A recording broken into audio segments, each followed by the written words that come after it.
Maayong adlaw kaniyong tanan nga nagpaminaw karon, ning tulumanon kini ang akong suliran. Ilabi na kaninyo Dr. Rene Obra ug Attorney Elaine Batan. Ingon man sa mga artista nga maghatag og kinabuhi ning akong suwat suliran. Ako si Mitch, 32 years old, nagpuyo sa Labangon, Cebu. Punto legal kining akong suliran. Kabahin kini sa mga kabtangan sa akong uyuan nga mipanaw na. Mahog di ay nga titos girl kaayo ko, ug suod kaayo mi aning akong uyuan, gikan pas pagkagamay nako. Aro inyong hisabtan, ingon ini ang panghitabo.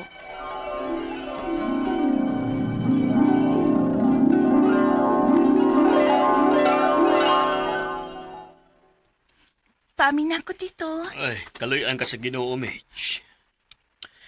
Ay, Ngansa di ka dito? Mura lagi kagikang naikontra. huwag ipada sa inahan sa akong anak ang akong apelyido. Hala? Nga naman dito? Wa ko mahibaw. Tingali kay pobre ra ko maong iya kong giingon ani. Mao ganit tingaling nakigbuwag siya nako. Dito? Nakumbot hunaw naon. Andam magyud kaayo kong mubarog sa akong obligasyon ba? Andam kong buhaton ang tanan para niya, ingon man sa among anak. Dito?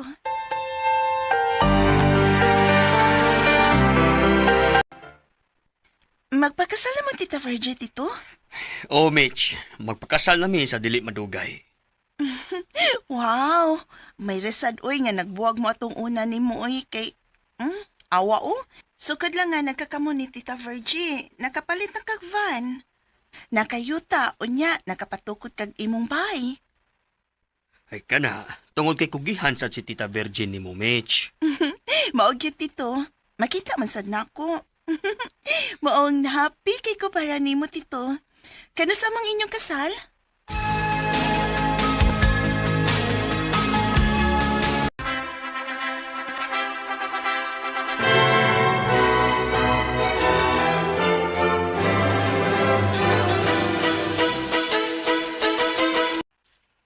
Oh, asa na basag ka? Wadto na sad ka simong tito. Magsamok-samok na sad ka dito sa ila. Tabangi ang imong mama din say iyang mga lihok kong diris bay. Ato lang sa agud ko sa ilang tito pa. Sige na pa. Magunsa man ka dito. Ikaw ba? Ayaw sige samok-samok dito. Kay tingali bayag matanggong ng ilang mga buhatonon dito. Kay hapit ka dadlaw, imong naong tuara magyampungan dito. Mitch, anak. Ayaw nagsamuka silang tito ni mo dito sa ila. Mabdos na rabas tita Virgin ni mo. Basi nyo mas-stress tungod ni mo. Kinibayhan na, sus. Mabdo si Tita Virgie, ma? Hala? Naana day unya sila anak si Tito? At tuon ako, ma. Awara? Bago pa gani pag-ingon ako nga ayaw, muadto gyud.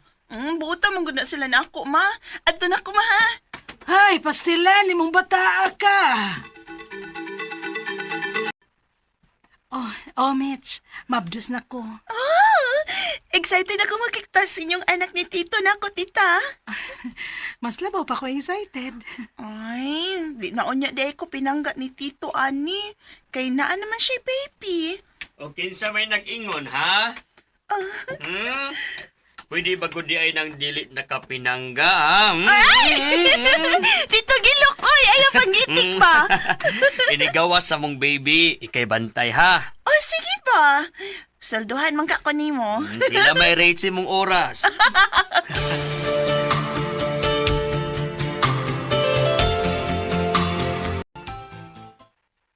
Unsa pa? Nagbuwag si Tito ug si Tita Virgie? Oh, Mitch. Ato-atos tito nimo ka. Basim nag-ulto. Opa, Ay, okay ra ko, Mitch. sure ka, Tito? Ay, lagi. Ako pa. Sa tinuod lang, Mitch. Dugay na kong nakasakop niya na may lain siya. Mao tingaling sa among panabuwag ron. Dili na kayo ingon anak kasakit. Pero ang inyong mga anak, Tito, si CJ ug Kyle, Oh, adto niya. Pero nagsabot mi nga dili niya ipalayo ang mga bata nako. Tito, Okay man ang among panagbuwag. Gipasagdan ko siya siyang gustong buhaton kung asa siya magmalipayon.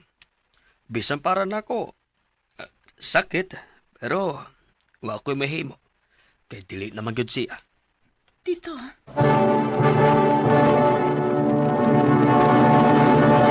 Recorded by X Thunder Gaming.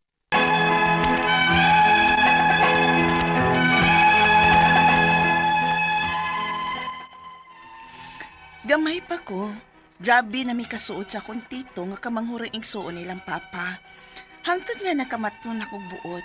Akong nakita nga komportable ang akong tito nga mo share nako sa iyang mga kahiubos. O baka ha, kung dunay dakong buta nga mahitabo niya o moabot niya. Murabitaw, nahog para nako nga ikaduhang amahan siya nako. Og dili kyud madinay ang among banding, isip tito og pag-umangkon. Mao nga usahay, sungugon na lang mis akong papa og mga iyaan og uncle nga may pa daw na anak na lang kong tito. Nakita na ko nga, nasakitan gyud siya silang panagbuwag ni Tita Virgie. Pero at the same time, iyang gidawat ang iyang sitwasyon nga ingon ana. Unya, Mitch, pa? Mitch, Ngano ka? si tito nimo, gida sa ospital. Ha? Nga naman! Yataki siya. Ayon tagmaluwas lang ang tito nimo. Magampo lang ta. Ginoo ko. Asa nga ospital si Tito pa?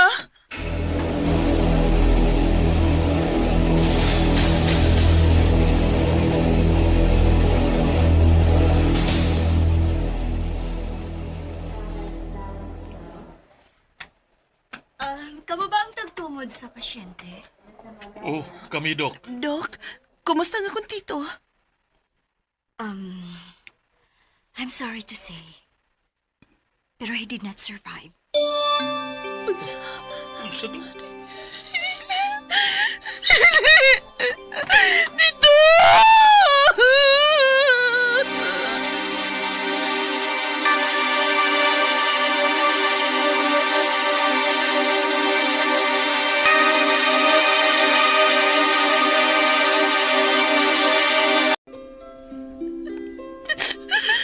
Tito!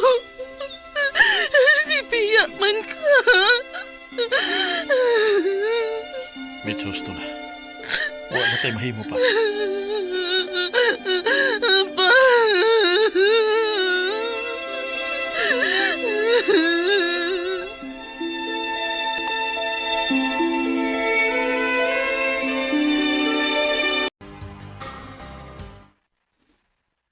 Dili mahimo nga kuhaon nimo ang yamban kay hinaguan na sa ko isuon. Pero anak ko niya, kung doon ako na ko katungod. Pa? Nga naman eh. O nga, God. Ang anak sa imong tito sa una niyang babae, gusto niya kuhaon ang buwan o ang cellphone sa imong tito. Ah. So, ikaw din ang anak sa akong uyuan. Nga wa gipadas imong mamang ang iyang apelyado sa diyang gipanganak na ka? Oh, Kuyawan no? Human ko hais imong mama o katungod ang akong tito nga mga mahani mo. Karon ni ka kay imong kuhaon ang iyang van o ang iyang cellphone? tuon kay may katungod ko. Ako ang anak. Musa, angay lang nga ani padung na ko ang mahinaguan sa kong amahan. Amahan? Huh? Kung imo pa siyang giisip nga amahan, nagpakita unta ka sa dihang buhi pa siya. Dili kay karon na nga patay na siya. Kung sa imong pagtuo makuha nimong mga kaptangan sa akong tito, nasayop ka.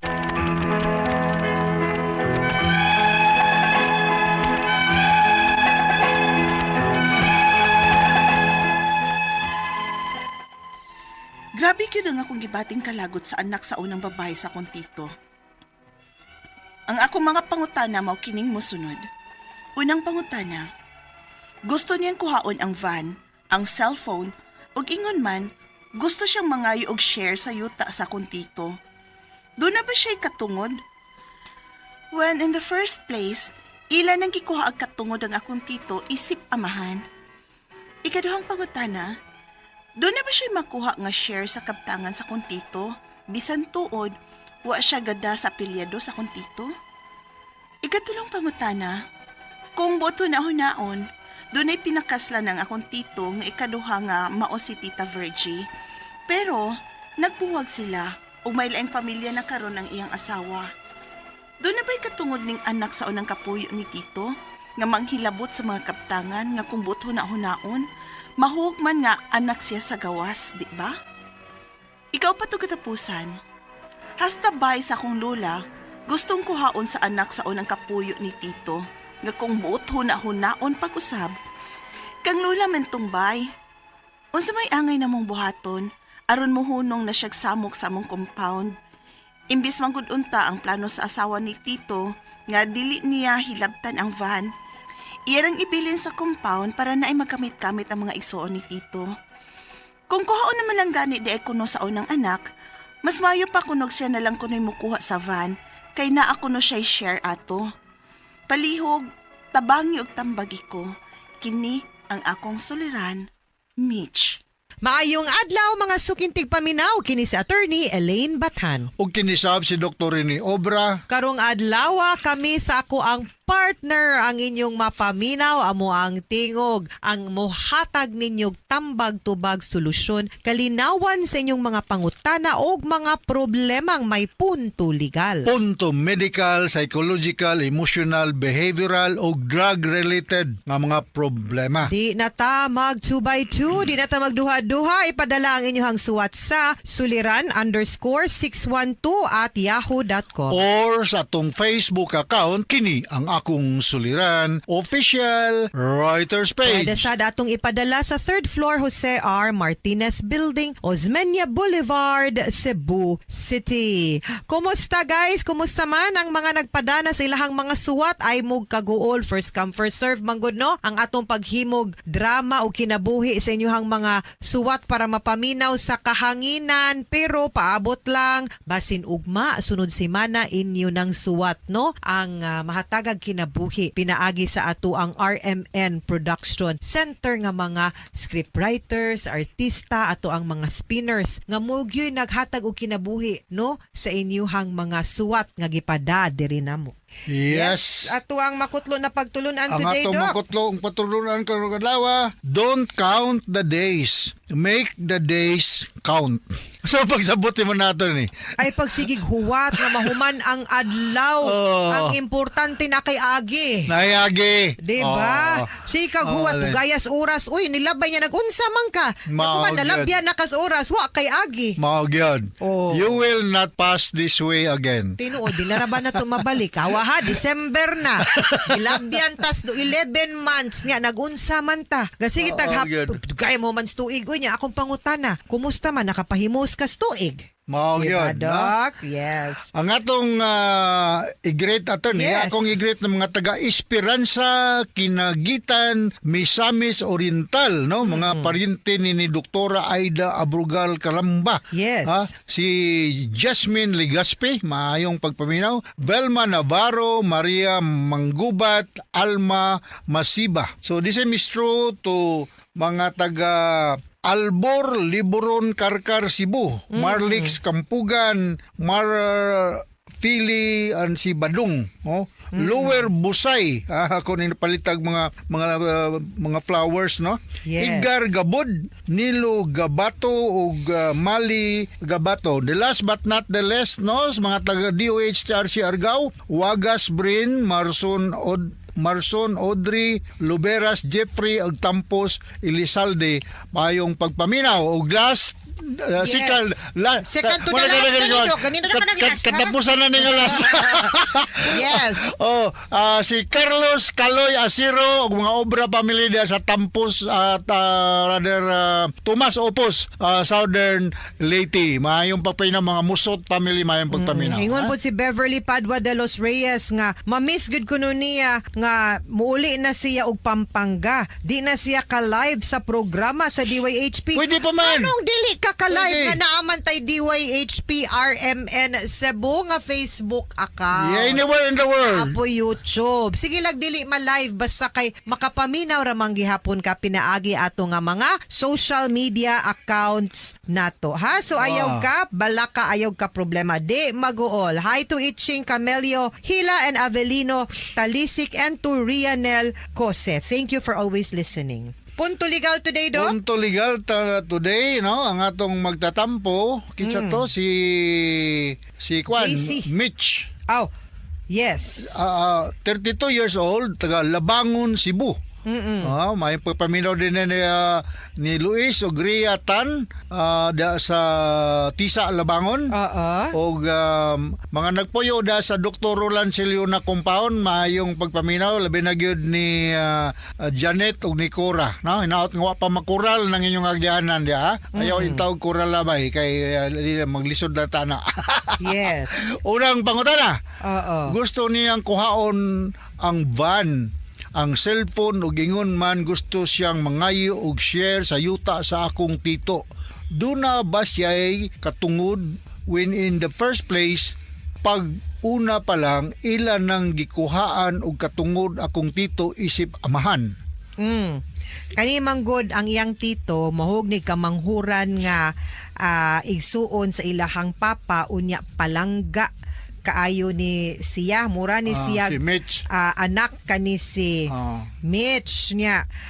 Medyo naigihan na siguro ni siya kay tungod kay siya gyud mo'y palangga nga pag umangkon sa iyahang tito unya karon nga na wala na kay naglagot siya siguro sa katong anak nga babae gyud sa iyahang tito, no? Kay murang wala kaayo na atiman unya mo na ni iyahang pangutana nga mangayo og share manggud og bahin anak manggud siya, no? Sa iyahang tito ang katong iyahang mahog og anak siyang tito, no? So kung imuha lang yung of course, no, lahi man gyud by law og by emotion ang ato ang relationship sa usa ka tawo.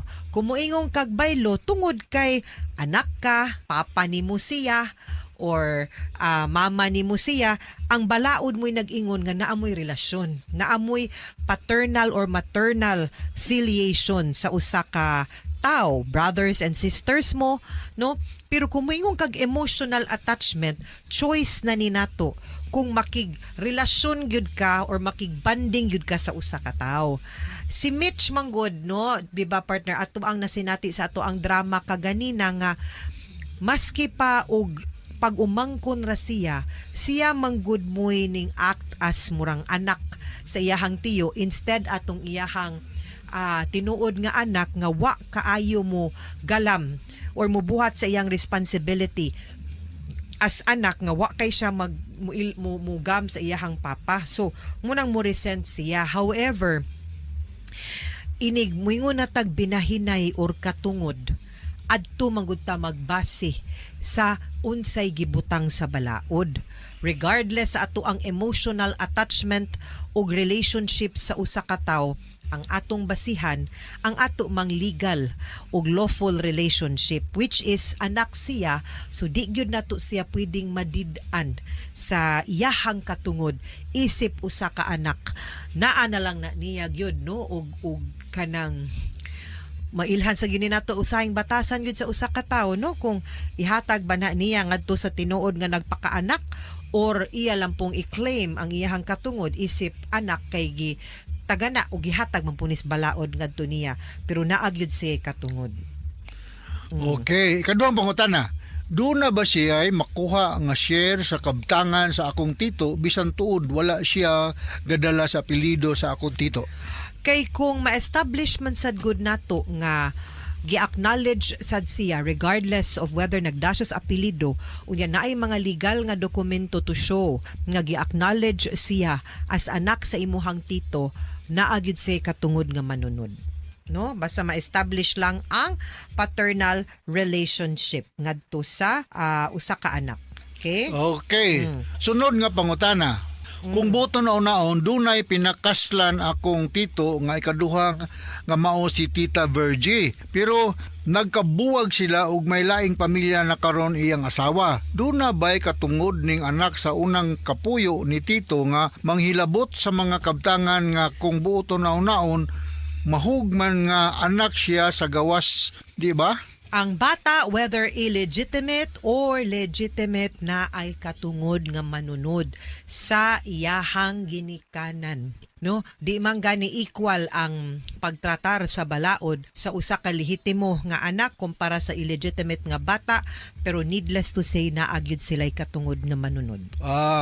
Okay, at least kana klaro. Okay, sunod katapusang pangutana. Hasta balay sa akong lula, gustong kuhaon sa anak sa unang kapuyo ni Tito nga kung buto na hunaon kang lula man tong balay. Unsa may angay namong buhaton aron hunong na siya samok-samok sa among compound. Imbis man good unta ang plano sa asawa ni Tito nga dili niya hilabtan ang van, iya nang ibilin sa compound para na ay magamit-gamit ang mga igsuon ni Tito kung kuhaon naman lang gani di ay kuno sa unang anak, mas maayo pang siya na lang kuno'y mukuha sa van kay naa daw siya share adto. Tinuod, na siya share because asawa man siya, unya ang katong anak imuhang igagaw, ako ang pagsabot ha sa imuhang suwat sa atua is ang kanang imuhang igagaw, hilaw na nimong igagaw kay illegitimate na siya. Unya ang kaning niya imong tiyo na minyo, no? So both of them na ay katungod, pero labaw na kung napalit ni ang kaning property, ang kaning van sulod sa kaminyoon, mahimong mas naay katungod ang imuhang tiya sa kanang iyang makabtangan kay konjugal na siya plus manununod pagyud siya. Unya ang kaning usa illegitimate man, di baya parihas og katungod ang legitimate ug illegitimate, mas gamay ug bahin ang illegitimate, pero naay katungod pero dili pwedeng maghawd-hawd. Okay? Mga sukintig paminaw, hinaot unta nga naamoy nakutlo na pagtulunan karong adlaw. Kini si Attorney Elaine Bathan. O ginisab si Dr. Rene Obra. Daghan kayong salamat sa inyong pagpaminaw sa atong tulumanon. Hangtod sa sunod nga sugilanon, dinhigapon sa to ang programa. Kini ang akong suliran. Gikan sa RMN Production Center. Radio mo nationwide tatak areman. Daghang salamat ug maayong adlaw.